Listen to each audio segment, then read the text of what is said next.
Hello everyone, welcome to definite success Pathshala. मैं आपकी Hindi educator Rupali Verma.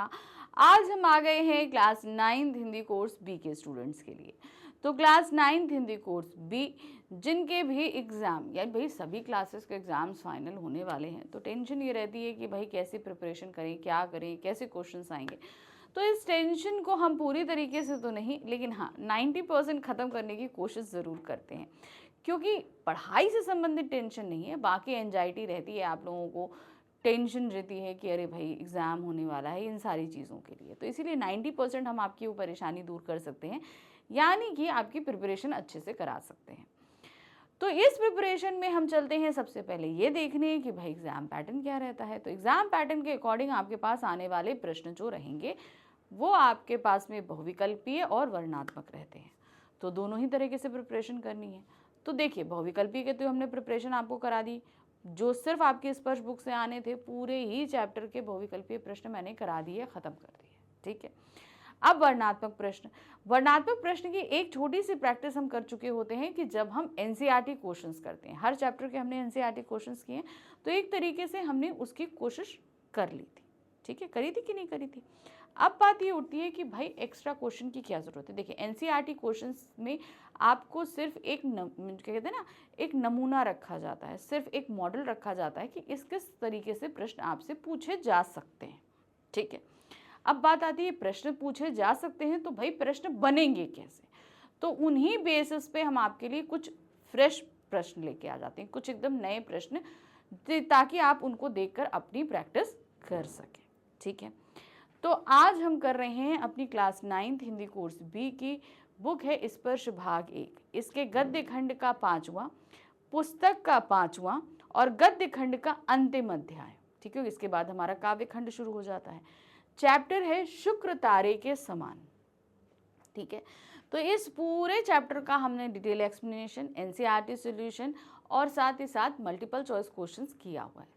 तो इतना तो हमें पता है कि इस चैप्टर में हम देख रहे हैं गांधी जी के मंत्री महादेव भाई देसाई जी के व्यक्तित्व के बारे में, कि वो कैसे इंसान थे, क्या क्या उनके अंदर खूबियाँ थीं, क्या सारी चीज़ें उनके साथ घटित हुई, क्या उनका साहित्य को योगदान रहा। बहुत सारी चीज़ें हमने पढ़ी और देखी समझी। ठीक है, अब बात आती है कि भाई प्रश्न कैसे बनेंगे। तो चलिए देख लेते हैं कि प्रश्न बनेंगे तो कैसे बनेंगे। ठीक है, तो आज हम कर रहे हैं इसके मोस्ट इम्पॉर्टेंट क्वेश्चंस। ये रहेंगे हमारे वर्णनात्मक प्रश्नों के फेस में, यानी कि वर्णनात्मक प्रश्न किस तरीके से इसके बनेंगे। ठीक है, चलिए देखते हैं। पहला प्रश्न है, क्या दिया गया है। शीर्षक है शीर्षक शुक्र तारे के समान की उपमेयता को स्पष्ट कीजिए। दूसरा उसी में है, शुक्र तारे के समान किसे कहा गया है और क्यों, स्पष्ट कीजिए। पहले मतलब समझिए, शुक्र तारे के समान उपमेयता। उपमेयता का मतलब क्या है, किसके लिए ये उपमा दी जा रही है और क्यों दी जा रही है। तो शुक्र तारा तो आप सभी लोग जानते हैं, आसमान में रात में चंद्रमा के बाद सबसे ज़्यादा चमकने वाला, सबसे ज़्यादा चंद्रमा चमकता है, उसके बाद शुक्र तारा जो है वो चमकता है। ठीक है, हम सभी ने ये चीज़ देखी हुई है। तो आखिर इस सबसे ज़्यादा चमकने वाले तारे की संज्ञा क्यों किसी व्यक्ति को दी गई और वो व्यक्ति क्यों है, क्या कौन है। ठीक है, ये हमें बताना है। देखिए, शुक्र तारे के समान निबंध में लेखक ने शुक्र तारे से गांधी जी के सचिव महादेव भाई देसाई की तुलना करी है। किसकी तुलना करी है, महादेव भाई देसाई की तुलना करी है। वे अपने व्यस्ततम जीवन काल में भी अपने नियमित कार्यकलापों को करते रहे, मतलब बहुत ही बिजी शेड्यूल उनका रहा, लेकिन तब भी वो उसमें से टाइम निकाल के जो है गांधी जी के बहुत सारे काम करते थे। आखिरकार उनका अकाल निधन हो गया। ठीक उसी प्रकार जैसे आकाश में अपनी आभा प्रभा बिखेरते हुए घंटे 2 घंटे में शुक्र तारा अस्त हो जाता है। ठीक है, तो आप देखेंगे जब रात होती है तो कुछ ही देर के लिए हमें दिखेगा, पूरी रात हमें नहीं दिखता है। ठीक है ना, तो मतलब क्या है, उस दौरान वो सबको अपनी जो है इम्पोर्टेंस दिखाता है, अपनी सुंदरता दिखाता है और फिर वो कहीं गायब हो जाता है। इसी अल्पकालीन तीक्ष्ण आभा के बिंदु पर शुक्र तारा एवं महादेव भाई की बीच की तुलना की गई है। तो कहने का तात्पर्य है, एक ऐसा व्यक्ति जो बहुत कम समय के लिए हमारे सामने आया, लेकिन इतना प्रभाव छोड़ा कि जो वाकई एक प्रेरणा का स्रोत बनकर रह गया और उसके जाने के बाद कहीं ना कहीं उसकी कमी खली। इसीलिए इसे शुक्र तारे के समान बताया गया, जो बहुत कम समय के लिए आकाश में रहते हुए अपनी आभा को बिखेरता है और हम सभी को सम्मोहित करता है। तो ऐसे ही थे हमारे महादेव भाई देसाई जी। प्रश्न संख्या 2 है, गामदेवी के मणि भवन पर कौन कौन से लोग गांधी जी से मिलने आते थे? शुक्र तारे समान पाठ के आधार पर बताइए। वे लोग जो अंग्रेजों के अत्याचार से ग्रस्त होते थे, अंग्रेजों द्वारा प्रताड़ित होते थे, वो अपनी समस्याओं को लेकर गांधी जी के पास अक्सर आया करते थे। बहुत बड़े बड़े नेता भी आया करते थे, है ना, बहुत सारे कार्यकर्ता भी आते थे।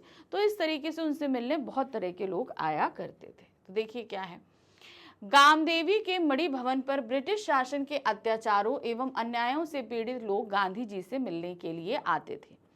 ये पीड़ित लोग अपने ऊपर हुए अत्याचारों की कहानियां बताते थे कि भाई हमको ऐसे ऐसे प्रताड़ित किया जा रहा है, सारी चीजें हैं।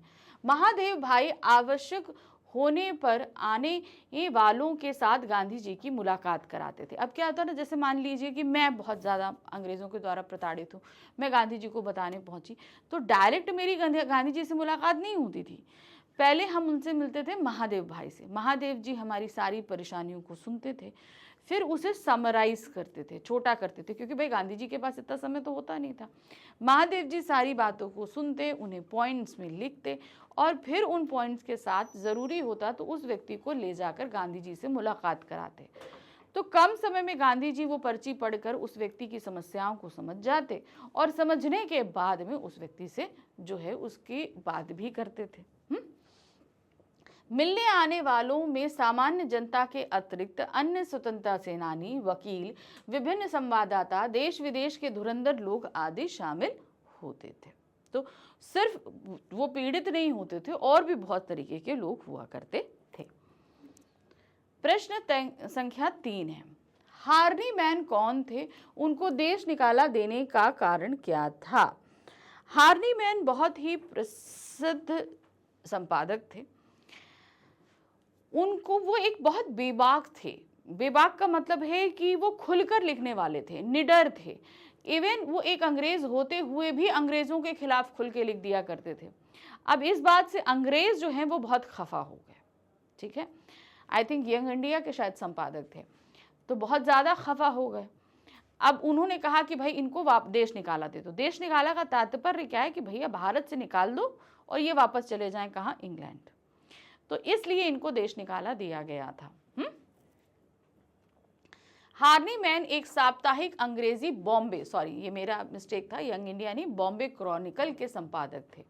वे निर्भीकता पूर्वक समाचार पत्र का संपादन करते थे। मतलब बेबाक कहते ना, डर नहीं होता जिसमें, जो चीज़ जैसी है उन्हें वैसे ही प्रेजेंट करना। अब उस समय तो अंग्रेज़ों के अत्याचार से आप सभी वाकिफ़ हो कि कितने अत्याचारी होते थे, तो उनके बारे में भी एज इट इज़ ही वो लिख दिया करते थे, डरते नहीं थे। जिसमें भारतीय नागरिकों की दुर्दशा तथा व्यथा को स्पष्ट विवरण एवं टिप्पणियां होती थी। अब भारतीयों की जो दुर्दशा है उसे एज इट इज लिखते थे, जो देश में जागरूकता व चेतना के प्रसार का एक असरदायी कारण था। लोगों के अंदर देख के भी आ रहा था कि भाई ये इतना अत्याचार करते, भारतीय लोग इतने ज़्यादा परेशान हैं, तो उनके अंदर भी कहीं ना जागरूकता आ रही थी कि हम भी भाई अंग्रेज़ों के खिलाफ आंदोलन करें, उसमें भाग लें।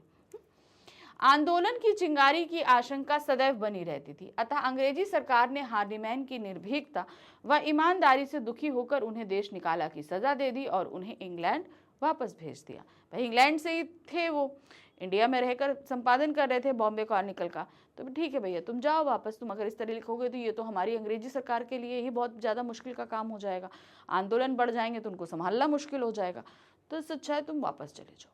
सिंपल सा एक चीज़ उन्होंने काम किया।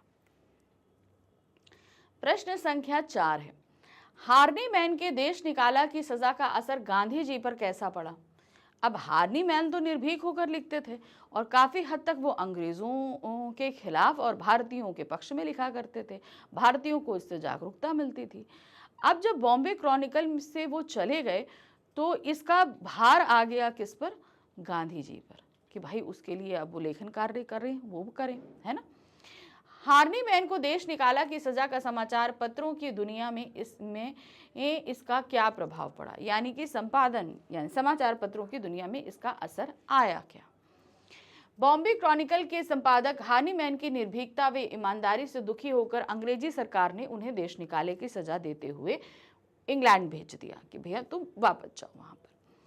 इससे बंबई के 3 बड़े नेता शंकरलाल बैंकर, उमर सुबानी और जमनादास द्वारकादास के साप्ताहिक समाचार पत्र में लिखने वालों की कमी हो गई। अब बॉम्बे क्रॉनिकल था किसका? इन 3 लोगों का। अब इसमें हार्नी मैन एज अ जो है संपादक काम कर रहे थे। जब वो चले गए तो अब उन्हें ही लगा कि भाई इसमें लेखन कार्य करेगा कौन, ठीक है।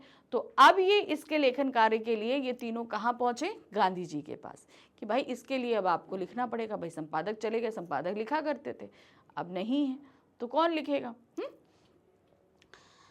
तब गांधी जी ने उनकी इच्छा के अनुरूप यंग इंडिया के संपादन का दायित्व संभाल लिया, जो उन दिनों गांधी जी की भी आवश्यकता थी। बाद में नवजीवन नामक समाचार पत्र का कार्यभार भी गांधी जी के पास आया। तो इस तरीके से गांधी जी के ऊपर धीरे धीरे लेखन का जो कार्यभार था, चाहे बॉम्बे क्रॉनिकल हो, चाहे यंग इंडिया हो, चाहे नवजीवन हो, तो इस तरीके से उनके ऊपर इसके लिखने का प्रभाव पड़ा। अगर हम समाचार पत्र की दुनिया में इसका प्रभाव देखें तो ये भी पड़ा कि लोगों को भी हार्नी मैन के इस काम से काफ़ी प्रेरणा मिलती थी। उनके चले जाने के बाद बहुत सारे लोग ऐसे आए जिन्होंने इस भार को उठाने की भी कोशिश करी, जैसे कि गांधी जी रहे, ताकि वो भारतीय जनता को जागरूक करने वाले जो लेख हैं उन्हें लिखते रहें और जनता को प्रोत्साहित करते रहें। प्रश्न संख्या 5 है, उग्र और उदार देशभक्तों से क्या तात्पर्य? शुक्र तारे के समान पाठ के आधार पर लिखिए। उग्र और उदार, ठीक है, इनमें आप क्रांतिकारी लोगों को ले सकते हो। उग्र लोगों में जो कहते हैं ना कि ठीक है अगर आपने किया है तो हम आपको भी सामदान दंड भेद से जवाब देना जानते हैं। और उदार का तात्पर्य जो गांधी जी के सहयोगी थे, यानी कि ठीक है आपको मानना है हम दूसरा गाल आगे कर देते हैं, इस तरीके से। तो उग्र का मतलब ही होता है थोड़ा हिंसा का जवाब हिंसा से देना, लेकिन उदार का तात्पर्य हिंसा का जवाब सहनशीलता से देना, ठीक है। चलिए, उग्र एवं उदार देशभक्तों का तात्पर्य भारत के राष्ट्रीय स्वतंत्रता आंदोलन के दौरान 2 विभिन्न प्रकार की विचारधारा से जुड़े देशभक्तों से। दोनों का मोटिव एक ही है, देश को आजाद कराना, लेकिन उनकी सोच और उनके तरीकों में फर्क है। स्वाधीनता संग्राम के दौरान देशभक्तों का एक वर्ग प्रार्थना पत्र, आवेदन, विनती, सत्याग्रह आदि के माध्यम से स्वतंत्रता प्राप्ति का प्रयास कर रहा था, जिसे उदार विचारधारा से जुड़ा माना गया। और ये विचारधारा हमारी थी गांधी जी की, ठीक है, जिनका मतलब था कि हम आवेदन देते रहेंगे, प्रार्थना पत्र करते रहेंगे, हम चुपचाप सत्याग्रह करेंगे, कोई हमें लाठीचार्ज करेगा, हम चुपचाप मार खा लेंगे, लेकिन हम पलटकर जवाब नहीं देंगे, ठीक है। जबकि इसके विपरीत देशभक्तों का एक ऐसा वर्ग भी था जो आंदोलन, क्रांति, हिंसा आदि के माध्यम से ब्रिटिश शासन पर दबाव बनाकर देश को स्वतंत्र कराने का प्रयास कर रहा था। इसे उग्र विचारधारा से जुड़ा वर्ग माना गया। अब यहाँ पर था कि भाई तुम अगर हम पे अत्याचार करोगे तो हम भी तुमको मारेंगे, ठीक है, हम भी क्रांति करेंगे, हम भी तुम्हारा खजाना लूटेंगे, तुम हमारा खजाना लूट रहे हो, हम तुम्हारा खजाना लूटेंगे। तो ऐसी विचारधारा के लोग थे, तुम एक मारोगे हम 4 मारेंगे, इस तरीके की विचारधारा वाले लोग भी थे। तो एक तरीके से हम ये कहें कि अगर देश को स्वतंत्रता मिली है तो दोनों के सहयोग से मिली है, किसी एक के करने से नहीं मिली है, ठीक है, चाहे उग्र विचारधारा के लोग हों चाहे उदार विचारधारा के लोग हों। तो एक तरीके से इन दोनों ने ही मिलकर जो क्रांति करी थी, उसी के चलते ही हमारा देश स्वतंत्र हुआ था। प्रश्न संख्या 6 है, गांधी जी के पास पत्र कहां कहां से और क्यों आते थे? गांधी जी के पास बहुत सारे पत्र आते थे।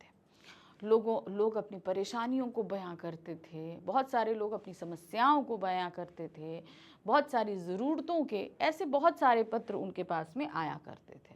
तो देखिए क्या है, गांधी जी के पास देश विदेश से अनेक लोगों तथा संघों के पत्र आते थे। सभी प्रांतों के देशभक्त तथा क्रांतिकारी पत्रों द्वारा अपनी अपनी गतिविधियों की जानकारी गांधी जी को दिया करते थे। मतलब सभी लोग बताते थे कि भाई मैंने ये काम किया है देश की स्वतंत्रता के लिए, ये कर रहा है, या सलाह मांगने के लिए भी होता था, ठीक है, अपनी परेशानियां बताने के लिए भी होता था, कभी कभी रिसोर्सेस के लिए भी होता था, बहुत सारी चीज़ों के लिए पत्र लाते थे। अपनी अपनी गतिविधियों की जानकारी गांधी जी को दिया करते थे। देश के विभिन्न भागों से अंग्रेजी सरकार से परेशान व्यक्ति गांधी जी को अपनी व्यथा सुनाते थे। गांधी जी द्वारा अनेक समाचार पत्रों का संपादन कार्य किया जाता था।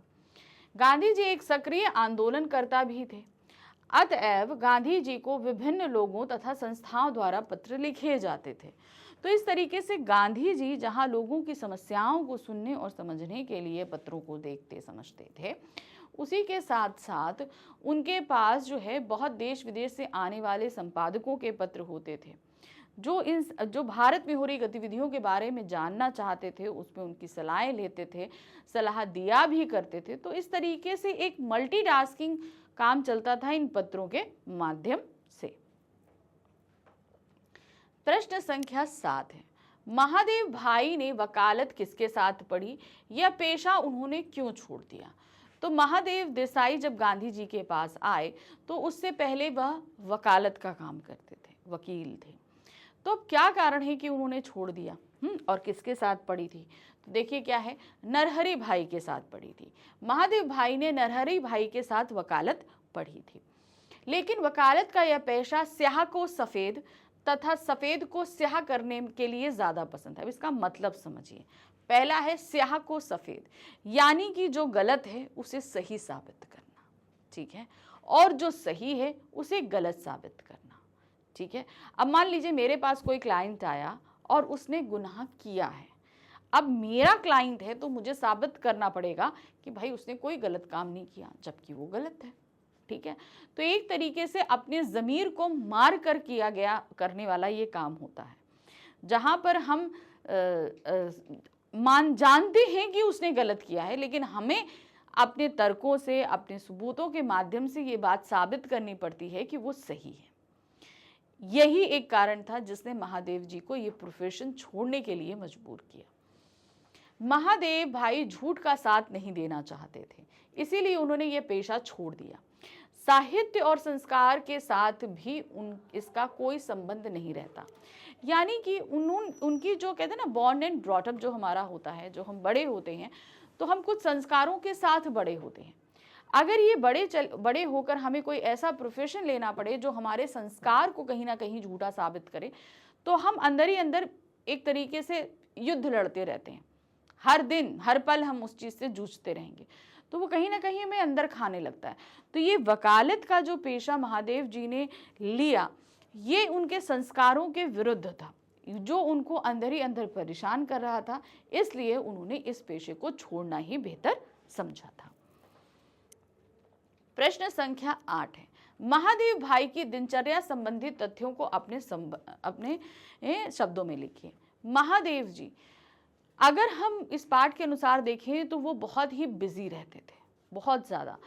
जब तक उन्होंने वकालत करी तब तक शरद चंद्र की कुछ कहानियों को उन्हें अनुवाद भी किया, यानी कि साहित्य के क्षेत्र में उन्होंने भी योगदान दिया। लेकिन जब से वो गांधी जी के पास आए तब से उनकी व्यस्तता इतनी बढ़ गई कि वो साहित्य से पूरी तरह अलग हो गए। सिर्फ उन्होंने एक गांधी जी की जीवनी थी सत्य क्या कहते हैं सत्य की खोज, उन्होंने उस पर जो है करी, ठीक है। उन्होंने उस गुजराती जीवनी को अंग्रेजी में ट्रांसलेट किया था। तो चलिए अब उनके हम क्या कहते हैं दिनचर्या संबंधी तथ्यों को देखते हैं। लगातार चलने वाली यात्राओं, प्रत्येक स्टेशन पर दर्शनों के लिए एकत्रित जनता के विशाल समुदायों, सभाओं, मुलाकातों, बैठकों, चर्चाओं और बातचीत के बीच वे स्वयं कब खाते, कब नहाते, कब सोते या कब अपने दैनिक निजी कार्य निपटाते, किसी को भी इसका कुछ पता नहीं चलता। मतलब वो हर काम को इतनी सहजता के साथ कर लेते थे, उनको समय नहीं लगता था अपने कामों को करने के लिए, बहुत आसानी से करते थे। और कब करते थे, क्योंकि बहुत जल्दी कर लेते थे, तो बहुत लोगों को इस बारे में पता ही नहीं चलता था। वे 1 घंटे में 4 घंटे का काम निपटा देते थे, यानी कि किसी काम को, जैसे मुझे किसी काम को करने के लिए 4 घंटे लग रहे हैं, तो उनकी स्पीड ये थी कि उस काम को वो 1 घंटे में कर लिया करते थे। काम में रात और दिन के बीच कोई अंतर न रहता था। वे सूत भी बहुत सुंदर काटते थे। तो गांधी जी के पास एक चरखा था ना, जिससे वो सूत काटा करते थे। तो ये काम महादेव जी करते थे। तो वो सूत भी उनका बहुत ही, कहते हैं ना, सधा हुआ, बहुत अच्छा काटते थे। इतनी सारी व्यस्तताओं के बीच वे सूत काटने से कभी चूकते नहीं थे। मतलब वो उनके रूटीन में था। पूरा टाइम उन्हें जो करना है करे। सॉरी। लेकिन सूत बहुत अच्छा काटते थे। अब एक क्वेश्चन नंबर 9, गांधी जी से मिलने के बाद महादेव जी को साहित्यिक लेखन का समय क्यों नहीं मिला? अब देखिए, महादेव जी जब गांधी जी के पास आए तो गांधी जी के जो अपने काम हैं, जो संपादन से संबंधित है, बहुत सारे लोगों की जो शिकायतें हैं, डेली उनके रूटीन पर ध्यान देना, बहुत सारी ऐसी चीज़ें थी जिससे उनका साहित्य की तरफ से जो है एक मन तो था, लेकिन समय नहीं मिलता था कि वो उसको अपनी जो ये साहित्य की जो रुचि है, लेखन कार्य, वो कर सकें इतना समय। जबकि देखिए, वो 4 घंटे का काम 1 घंटे में करते थे, हर चीज़ बड़ी सिस्टमैटिक थी, उसके बावजूद उन्हें उतना समय नहीं मिल पाता था। गांधी जी के संपर्क में आने के बाद महादेव जी का जीवन इतना व्यस्त हो गया कि उन्हें निजी कामों के लिए समय न मिल पाता था। वे सदा मुलाकातियों तथा समाचार पत्रों के बीच ही घिरा रहते थे। अब मुलाकाती, मैंने बताया ना कि गांधी जी से मिलने के लिए बहुत सारे ऐसे लोग आते थे जो अंग्रेजों के शोषण के शिकार होते थे, अत्याचारों के शिकार होते थे, जिसके चलते इतने सारे लोगों की प्रॉब्लम्स को समराइज करना, गांधी जी के सामने प्रस्तुत करना, बहुत सारा ऐसा। और समाचार पत्र में देखिए, गांधी जी खुद जो है कई पत्रों का संपादन कर रहे थे, कई उसमें लेख लिख रहे थे, तो उन सब की भी कहीं ना कहीं जिम्मेदारी इनके ऊपर भी थी। तो इस वजह, आप जैसे मान लीजिए गांधी जी के बारे में अगर किसी अखबार ने लिख दिया या उनके किसी काम के लिए लिख दिया, तो उस पत्र को जवाब देने का काम भी महादेव जी का हुआ करता था। तो इस वजह से उनके पास इतना समय नहीं रहता था। वे घमासान लड़ाइयों, आंदोलनों और समाचार पत्रों की चर्चाओं के भीड़ भरे प्रसंगों के बीच साहित्यिक गतिविधियों के लिए उन्हें कभी समय नहीं मिलता था। लेखन में हर चीज़ को ऑर्गेनाइज करना, सारा करना, बहुत ज़्यादा वो बिजी हो चुके थे। इसलिए वो जो उनका एक रुचि थी, जब वो वकालत पढ़ते थे तो उन्होंने शरद चंद्र की जो कहानियों का अनुवाद किया था, वैसा वो जो है गांधी जी के पास आने के बाद नहीं कर पाए थे। प्रश्न संख्या 10 है, महादेव भाई के संपर्क में आने वाले लोगों को क्या मिलता था? ठीक। दूसरा आ जाइए, शुक्र तारे के समान पाठ में बिहार उत्तर प्रदेश की जमीन से महादेव जी की तुलना किस प्रकार की गई है? ठीक है। अब यहाँ पर देखिए, क्वेश्चन आपको लग रहे हैं दो अलग अलग हैं, लेकिन इनके अंदर जो चीजें आने वाली हैं वो लगभग एक ही हैं। महादेव भाई के संपर्क में आने वाले लोगों को सॉरी, उनकी निर्मल प्रतिभा चंद्र शुक्र की प्रभा के समान दूधो नहा देती थी। अब क्या है मैं बताती हूँ। महादेव भाई का जो व्यक्तित्व था वो बहुत ही स्वच्छ और उज्जवल था, यानी कि वो एक ऐसी पर्सनालिटी थे जिनसे हम बहुत सारी चीज़ों को सीख सकते थे। तो चंद्र और शुक्र चांदनी रात में अपनी प्रभा जिस तरीके से बिखेरते हैं, पूरी धरती को एकदम चांदनी से नहला देते, जैसे दूध से नहला दिया, उसी तरीके से उनके संपर्क में आने वाला हर व्यक्ति उनके व्यक्तित्व की छाप लिए बगैर जा नहीं पाता था। कहीं ना कहीं उनके अंदर ऐसी बहुत सारी चीज़ें थी जिससे लोग अपने अंदर भी लाना चाहते थे। उनमें सराबोर होने वाले के मन में उनकी इस मोहिनी का नशा कई कई दिन तक उतरता नहीं था। मतलब मिलने के बाद उनकी पर्सनालिटी की झलक व्यक्ति के ऊपर इतने दिन तक रह जाती थी कि 3-4 दिन तक उन्हीं के बारे में सोचते रहना। उनके संपर्क में आने वाले लोगों के लिए वे गाद के समान थे। अब गाद क्या होता है, अब हम आपको बताते हैं। आप अक्सर देखते हो ना कि अगर किसी पानी में मिट्टी है, बहुत सारी मिट्टी है, तो क्या होता है, पानी ऊपर उछला जाएगा और गाद नीचे बैठ जाएगी। तो उस गाद का तात्पर्य होता है एक्सट्रैक्ट, कोई ऐसी चीज़ का एक्सट्रैक्ट जो हमारे लिए बहुत फ़ायदेमंद रहता है। अब वो जो गाद होती है वो बहुत उपजाऊ होती है, हमेशा ध्यान रखना। जो नदियों के साथ बहकर जो ऊपर से गाद आती है वो उपजाऊ होती है। तो वो एक्सट्रैक्ट जो है क्या होता था, निचोड़ उनके व्यक्तित्व का लोगों को इतना ज़्यादा प्रभावित करता था कि कहते हैं ना कि हम उनसे बहुत कुछ सीखने के लिए, तो वो एक्सट्रैक्ट उनको बहुत कुछ सिखाता था। अतः उन्हें ठेस या ठोकर नहीं लगती थी, उनको खुरदुरी मिट्टी या कंकड़ी भी नहीं चुभती थी, उनके संपर्क में आने वाले को किसी भी प्रकार के कष्टों का अनुभव नहीं होता था। यानी कि सीखने को बहुत मिले लेकिन कष्ट नहीं हो, तकलीफ नहीं हो। जितनी सुविधाओं के साथ उनकी समस्याओं को हल करते थे वो शायद कोई और नहीं कर पाता। अब अच्छा हाँ, ये चीज़ आपको बताना भूल गई, इन्होंने बोला ना बिहार और उत्तर प्रदेश की ज़मीन से क्यों किया गया है। अब बिहार और उत्तर प्रदेश की ज़मीन में पहाड़ों से आने वाली नदियों की गाद आती है, जो कि वहाँ के मैदानी इलाकों, नदियों के आसपास जो है वहाँ की ज़मीन को उपजाऊ बनाती है। इसीलिए इसे बिहार और उत्तर प्रदेश की ज़मीन के साथ महादेव के व्यक्तित्व को कंपेयर किया गया है, क्योंकि उनके व्यक्तित्व में वो उपजाऊपन था, वो फायदे थे जो लोग उनसे सीख सकते थे। महादेव भाई को कैसी ईश्वरीय देन मिली थी?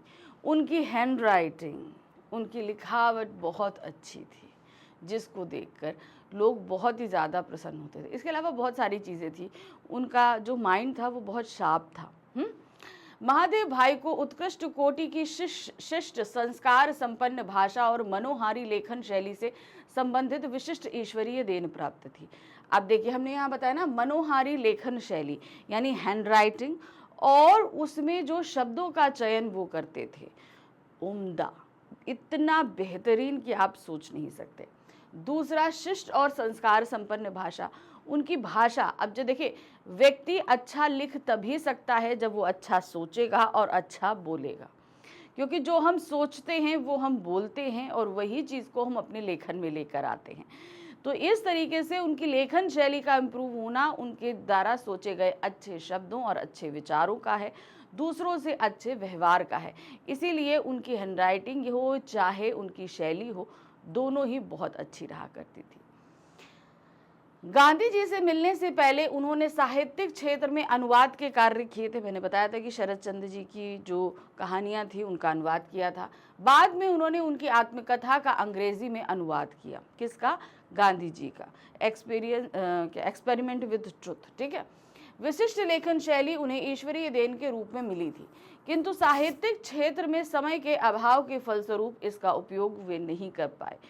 वो इतना अच्छा लिखते थे, चाहते अगर वो साहित्य के क्षेत्र में आते तो शायद उन्होंने जो रचनाएं की होती आज हम पढ़ रहे होते।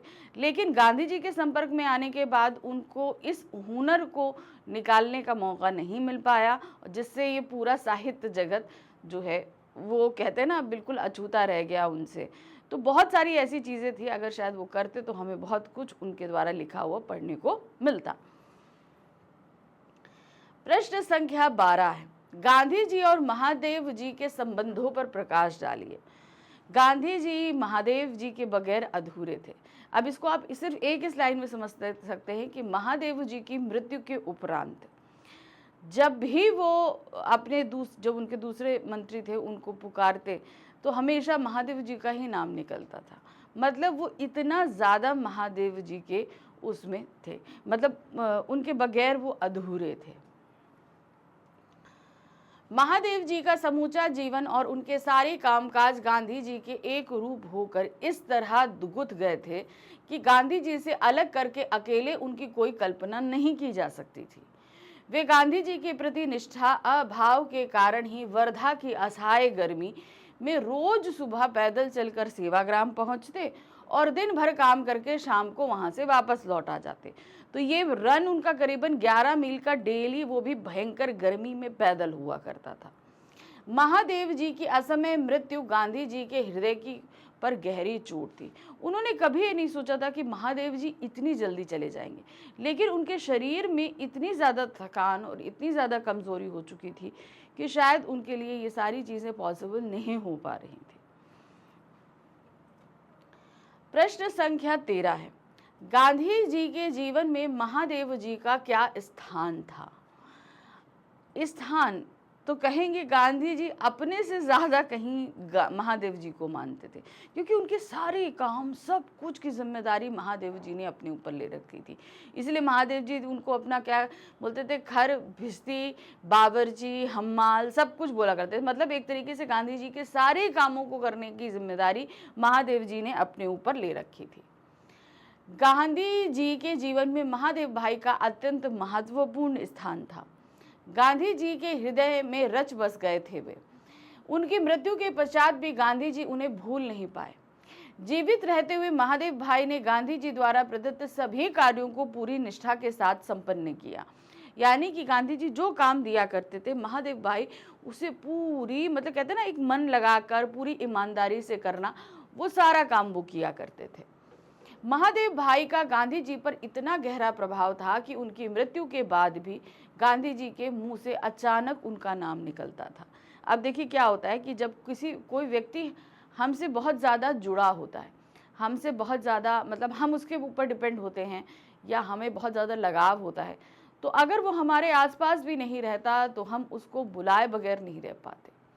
तो वही चीज़ थी कि उनसे बहुत ज़्यादा लगाव था उनको, कि उनकी मृत्यु के बाद भी वो उन्हें अपने आसपास महसूस करते थे और अनायास ही उनका नाम उनके मुंह से निकल आया करता था, क्योंकि भाई अपने हर काम के लिए गांधी जी उनको बुलाया करते थे। अब मान लीजिए जब वो नहीं है तो उनको कोई काम भी याद आए तो तुरंत उनके मुंह से जो है महादेव जी का नाम निकला करता था। प्रश्न संख्या 14 है, महादेव भाई के अध्ययन एवं लेखन की प्रवृत्ति पर प्रकाश डालिए। अध्ययन और लेखन, इसी के लिए वो अंग्रेजों के बीच भी बहुत फेमस थे, क्योंकि गांधी जी द्वारा अगर वायसराय को कोई पत्र लिखा जाए या वायसराय का कोई भी पत्र का जवाब देना हो तो वो महादेव जी ही लिखा करते थे।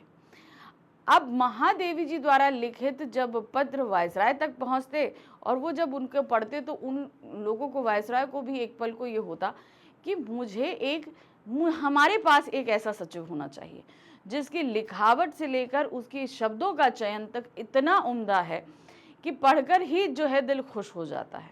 तो कहीं ना कहीं अंग्रेज़ों को के खेमे में भी होता था कि महादेव जैसा एक सचिव या सेक्रेटरी हमारे पास होना चाहिए। महादेव भाई साहित्यिक पुस्तकों की तरह ही राजनीतिक विचारों और परिघटनाओं से संबंधित जानकारी देने वाली पुस्तकें भी पढ़ते रहते थे। अब इनके अध्ययन के बारे में पहले हम देख रहे हैं कि देखिए, हमने कहा ना कि अगर आपको लिखना अच्छा है तो बोलना अच्छा है, सोचना अच्छा है।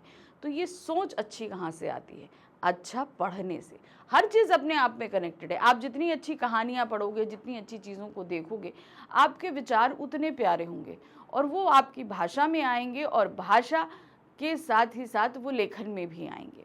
तो उनकी जो अध्ययन था वो भी कम उम्दा नहीं था। तो उन्होंने बोला ना कि वो साहित्यिक पुस्तक तो पढ़ते थे, लेकिन राजनीतिक घटनाएं जो होती रहती थी उन पर बहुत सारे पत्र पत्रिकाएं या अभिलेख फीचर लिखा करते थे, उनको भी वो पढ़ते थे।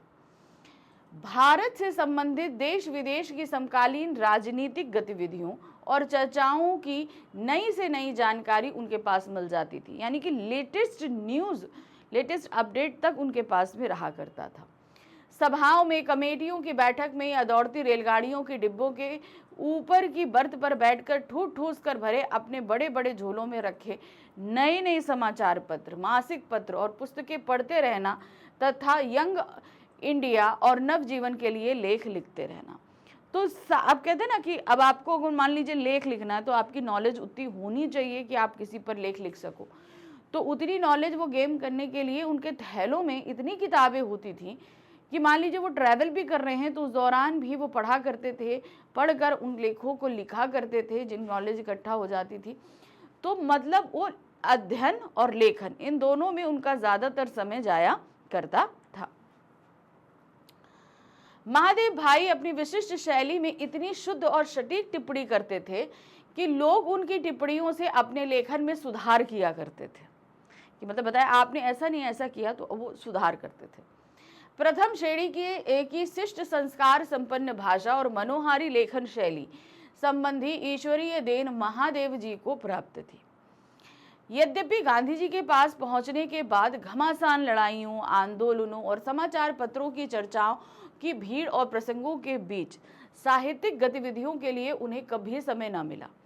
फिर भी गांधी जी की आत्मकथा सत्य के प्रयोग का अंग्रेजी अनुवाद उन्होंने किया, एक्सपेरिमेंट विद ट्रुथ। ठीक है, गांधी जी ने ये जो आत्मकथा लिखी थी गुजराती में लिखी थी, और क्या कहते हैं, महादेव जी ने इन्हें अंग्रेजी में अनुवाद किया था, जो नवजीवन में प्रकाशित होने वाले मूल गुजराती की तरह हर हफ्ते यंग इंडिया में छपता रहा। ठीक है, अब आ जाते हैं प्रश्न संख्या 15। यहाँ क्या पूछा गया है, 2 सवाल है। पहला है, महादेव भाई देसाई अपनी लेखनी की विशेषता के कारण शीघ्र ही अत्यंत लोकप्रिय हो गए। जो उनके लिए लेखनी के कारण, ठीक है, तो यानी कि उनका जो लेखन था उसके लिए वो बहुत जल्दी प्रसिद्ध हुए। अथवा करके है, महादेव भाई की लेखन शैली की विशेषताओं को पाठ की मदद से स्पष्ट करें। पाठ हमने पढ़ा हुआ है और उसी के हिसाब से हमें स्पष्ट करना है। अब ऐसा क्या था जिसने उनको इतना प्रसिद्ध कर दिया? महादेव जी कलम से अनेक लेख, टिप्पणियां, पत्र, गांधी जी के व्याख्यान, प्रार्थना, प्रवचन, मुलाकात तथा वार्तालापों पर लिखी गई टिप्पणियां, सब कुछ फुल स्केप के चौथाई आकार वाली मोटी अभ्यास पुस्तकों में सुंदर लिखावट के साथ जेट जैसी गति से लिखे जाते थे। वे शॉर्ट हैंड नहीं जानते थे। शॉर्ट हैंड में होता है ना, आप शॉर्ट हैंड भी लेखन की शैली होती है। जब कोई डिक्टेट कर रहा हो तो उसे हम बहुत ही उनमें शॉर्ट वर्ड्स में हम सारी चीज़ों को लिखते हैं, लेकिन वो पूरे उसमें लिखते थे। अच्छी होती थी, एक विराम चिन्ह तक का उनके पास मिस्टेक नहीं होती थी। वो बोलते जाएं और ये लिखते जाएं, इतना स्पीड उनका हुआ करता था। तो ये उनकी विशेषता थी। विभिन्न क्षेत्रों तथा विभिन्न स्थानों से गांधी जी से मिलने को आए आगंतुक अपनी मुलाकात की चर्चाओं को शॉर्ट हैंड में लिखा करते थे। यानी कि अब खाली ये महादेव जी नहीं लिखा था, और भी पत्र पत्रिकाओं के लोग आते थे, तो गांधी जी जो बोल रहे हैं, जो सब कुछ हो रहा है, वो सब शॉर्ट हैंड में लिखते थे। भाई इतनी स्पीड में जैसे व्यक्ति बोलता है उतनी स्पीड में लिखना तो पॉसिबल होता नहीं है, तो वो लोग क्या होते थे, शॉर्ट हैंड में लिखते थे। शॉर्ट हैंड एक लेखन की विधा होती है जिसमें हम शब्दों के जो हैं वो कीवर्ड्स को लिखते हैं खाली बस, और उसको बाद में हम फेयर करके पूरा डिटेल में करते हैं। लेकिन सब शॉर्ट हैंड में लिखते थे, लेकिन महादेव जी क्या करते थे, उसे पूरा फुल स्केप में लिखा करते थे।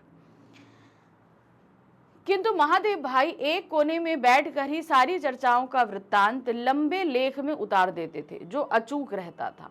यानी कि इसमें त्रुटियों की कोई गुंजाइश नहीं होती थी। मैंने कहा था ना, एक विराम चिन्ह, एक अल्प विराम तक की भी कहीं कोई मिस्टेक नहीं हुआ करती थी। शॉर्ट हैंड को देख जब गांधी जी कहते कि महादेव के लिखे नोट से थोड़ा मिलान कर लेना, तो लोग दांतों तले अंगुलियां दबा लेते थे। अपनी इस विशेषता के कारण महादेव देसाई लोकप्रिय थे। यानी कि जो लोग शॉर्ट हैंड लिख रहे हैं उनको गांधी जी कहते थे कि महादेव के लेख से मिला लीजिए, जबकि महादेव जी तो पूरा फुल लिखा करते थे। लुई फिशर और गुंथर के समान निपुण लेखक भी अपनी टिप्पणियों का मिलान महादेव की टिप्पणियों के साथ करके उन्हें सुधारे बिना गांधी जी के पास ले जाने से हिचकते थे।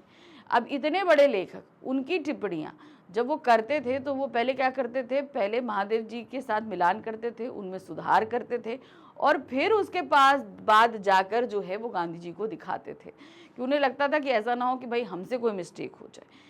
इतने परफेक्ट थे उनकी लेखन शैली। प्रश्न संख्या 16 है, किस प्रकार से पाठकों को महादेव भाई की कीर्ति पर अभिमान हो आता है, और महादेव भाई गांधी जी के किस प्रकार के सहयोगी थे? यहाँ पर 2 प्रश्न पूछा गया है। पहले तो वो आपको बताना है कि पाठकों को किस बात का बड़ा अभिमान होगा महादेव जी के जरिए। दूसरा, गांधी जी के किस प्रकार के सहयोगी थे।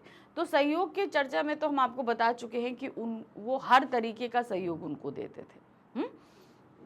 मूलतः गुजराती भाषा में लिखे गए प्रस्तुत पाठ शुक्र तारे के समान में लेखक स्वामी आनंद ने गांधी जी के निजी सचिव तथा विशिष्ट व्यक्तित्व के धनी महादेव भाई देसाई की अतुल्य प्रतिभा तथा व्यस्ततम दिनचर्या व जीवन को प्रदर्शित किया है। तो ये पूरा जो पाठ है ये मोस्टली जो है स्वामी आनंद जी ने गुजराती में लिखा था, जिसे हम हिंदी में पढ़ रहे हैं, लेकिन इसमें एक व्यक्ति चित्र खींचा गया है जो है महादेव भाई देसाई का। लेखक ने रेखाचित्र के नायक की ऊर्जा, लगन व प्रतिभा का आकलन किया।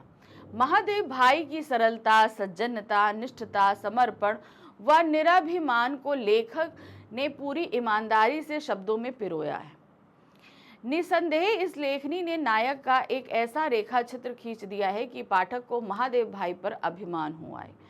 तो कहने का तात्पर्य है कि जब हम ये पाठ पढ़ते हैं तो वाकई पढ़ने के बाद हमें लगता है एक ऐसा व्यक्तित्व जिसके बारे में शायद हम कभी जान भी नहीं पाते, लेकिन स्वामी आनंद जी ने उस व्यक्तित्व को निकाल कर हमारे सामने रखा और हमने उनके व्यक्तित्व की वो झलक देखी कि हमें वाकई प्राउड होता है कि हमारे भारत में ऐसे जो हैं लोग भी पैदा हुए। लेखक के अनुसार कोई भी महान व्यक्ति महानतम कार्य तभी कर पाता है जब उनके साथ कोई ऐसा सहयोगी हो जैसा महादेव थे, जो उनके सारे क्रियाकलापों व उलझनों में उनको निरंतर सहयोगी बना रहे। गांधी जी के लिए महादेव भाई व प्यारेलाल भाई ऐसे ही सहयोगियों में से थे, कि ऐसा नहीं था कि थे, ऐसे ही मदद वो किया करते थे कि जिससे वाकई जो है गांधी जी के को बहुत आसानी होती थी अपने बाकी के और कार्यक्रमों को करने में। प्रश्न संख्या 17 है, महादेव जी आधुनिक भारत की स्वतंत्रता के उषा काल में ही विदा हो गए। पंक्ति का आशय स्पष्ट कीजिए, यानी कि जब हमारा देश स्वतंत्र हुआ ही है उन अर्लीज में ही उनका देहांत हो गया था। ठीक है। दूसरा, देश और दुनिया को मुग्ध करके शुक्र तारे की तरह अचानक अस्त हो गए। शुक्र तारे पाठ के समान पाठ के आधार पर आशय स्पष्ट कीजिए। तो कहने का तात्पर्य है उनकी मृत्यु बहुत अचानक हुई, इस चीज को किसी ने सोचा भी नहीं था। तो आप सभी को पता है कि गांधी जी की मृत्यु से पहले ही उनकी मृत्यु हो चुकी थी, यानी कि जब स्वतंत्रता का आगाज भर था, यानी कि स्वतंत्रता का उषा काल, उसी में यानी कि बहुत ही अर्लियर में ही उनकी मृत्यु हो गई। तो उन्होंने शायद स्वतंत्रता की बेला भी नहीं देखी। आकाशीय तारों में शुक्र का स्थान विशेष है क्योंकि सबसे ज्यादा चमकने वाला तारा है, जिसे चंद्रमा का साथी भी माना गया है। इसकी आभा प्रभा का वर्णन कई कवियों द्वारा किया गया है। नक्षत्र मंडल में कलगी रूपी शुक्र तारे को पृथ्वीवासी ठीक शाम के समय या बड़े सवेरे घंटे 2 घंटे से अधिक नहीं देख सकते। आप सोचो कि आप हमेशा देख पाओ तो ऐसा नहीं होता, बहुत कम समय के लिए हमें दिखता है। ठीक इसी प्रकार महादेव जी आधुनिक भारत की स्वतंत्रता के प्रारंभिक काल में ही अपनी आभा से देश को जगमगाकर सबको मुग्ध कर अपनी अमिट छाप छोड़ हमारे बीच से चले गए, यानी कि बहुत ही जल्दी अपने व्यक्तित्व की वो छाप उन्होंने हमारे ऊपर छोड़ी और हमसे विदा ले ली। सेवा धर्म का पालन करने वाला कर्तव्यनिष्ठ व्यक्ति का उनसे अच्छा उदाहरण और कोई नहीं है। हम ये कहें कि उनसे जैसा कोई हमें और मिलेगा तो ऐसा नहीं है। वे गांधी जी के सचिव की भूमिका में थे, यानी सचिव मतलब क्या होता है, सेक्रेटरी की भूमिका में थे। मित्रों के बीच विनोद में स्वयं को गांधी जी का हम्माल यानी कि बोझ उठाने वाला कहने में उनको बड़ा गर्व होता था कि नहीं, मैं गांधी जी का हम्माल हूँ, यानी कि उनकी जितना काम है, सारी चीज़ें, उनकी रिस्पॉन्सिबिलिटी मैं निभा सकता हूँ। कभी कभी वे अपना परिचय पीर, बाबरची, भिश्ती, खर के रूप में देते थे। पीर मतलब क्या हो गया, यानी कि जो आपकी इलाज करे, बावर्ची खाना बनाने वाला, भिश्ती पानी देने वाला, खर यानी कि सामान उठाने वाला जो गधा होता है वो। तो गांधी जी से जुड़ाव के बाद वे हर कदम गांधी जी के अनुगामी बने रहे, हमेशा उनके पीछे चलते, उनके हर काम को करना वो अब बहुत ही गर्व के साथ किया करते थे। उन्हें अच्छा लगता था ये सारी चीज़ें करने में। उन्होंने सेवा धर्म को अपने जीवन का आधार बना लिया। वे अपने विशिष्ट व्यक्तित्व के कारण लोगों के बीच अत्यधिक लोकप्रिय हो गए, बहुत ज़्यादा फेमस हुए, क्योंकि उनका व्यक्तित्व ही ऐसा था कि कहते हैं ना, गुरुत्वाकर्षण होता है, मैग्नेट की तरह होता है, लोग उनकी तरफ आकर्षित हो ही जाते थे। लेकिन अचानक ही उनकी अकाल मृत्यु हो गई। महादेव भाई देसाई आधुनिक भारत की स्वतंत्रता की पवित्र घड़ी को देख नहीं पाए, यानी कि 15 अगस्त सन 1947 से पहले ही उनकी मृत्यु हो गई। जिस आज़ादी के लिए उन्होंने इतने ज़्यादा अथक प्रयास किए, उसको वो देख भी नहीं पाए थे। यह किसी सदमे से कम नहीं था, गांधी जी के लिए, देशवासियों के लिए एक सदमे से कम नहीं था कि एक ऐसा व्यक्तित्व बहुत जल्दी हमें छोड़कर चला गया। प्रश्न संख्या 18 है, महादेव जी अपने खाली समय का उपयोग किस प्रकार करते थे तथा इसमें उनके व्यक्तित्व का कौन सा पहलू दिखाई देता है। अब उनके पास जो थोड़ा बहुत, वैसे तो वो बहुत बिजी रहते थे, लेकिन जो थोड़ा बहुत खाली समय मिले तो वो क्या करते थे।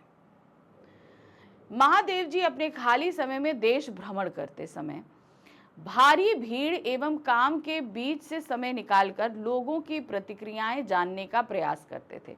अब ये खाली समय मिलता क्या था, देखिए अब मान लीजिए उन्हें एक स्थान से दूसरी जगह स्थान जाना है, तो ये होता था ट्रैवलिंग पीरियड। अब उस ट्रैवलिंग पीरियड में भी वो क्या करते थे, लोगों से बात करते और उनकी प्रतिक्रियाओं को जानते थे तरह तरह के मुद्दों के ऊपर।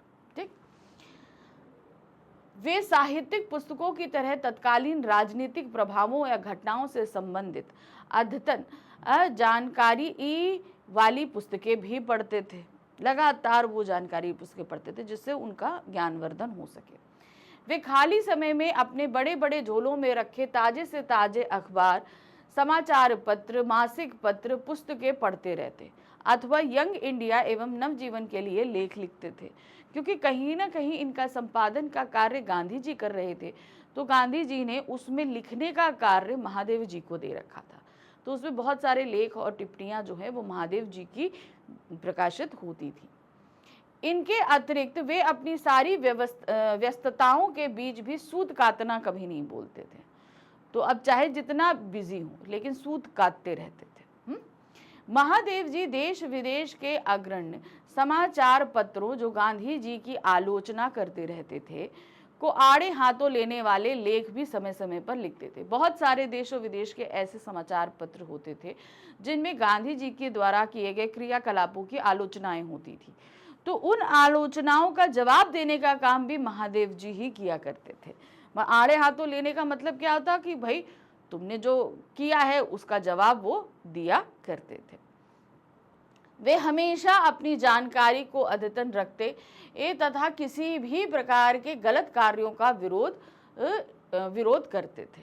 मतलब अपनी जानकारी को पूरी तरीके से अप टू डेट रखना, अगर कहीं कुछ गलत हो रहा है तो उसका वो जवाब भी दिया करते थे।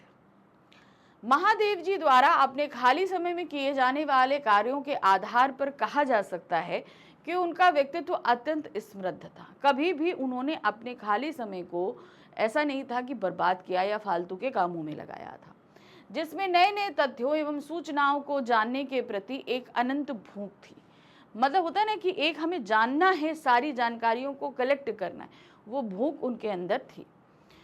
उनकी अपने कार्यों के प्रति जिम्मेदारी एवं समर्पण आज भी लोगों के लिए प्रेरणा का स्रोत बन सकती है। अगर उनकी जानकारियां, उनके व्यक्तित्व के बारे में हम जानें तो हम भी बहुत कुछ सीख सकते हैं।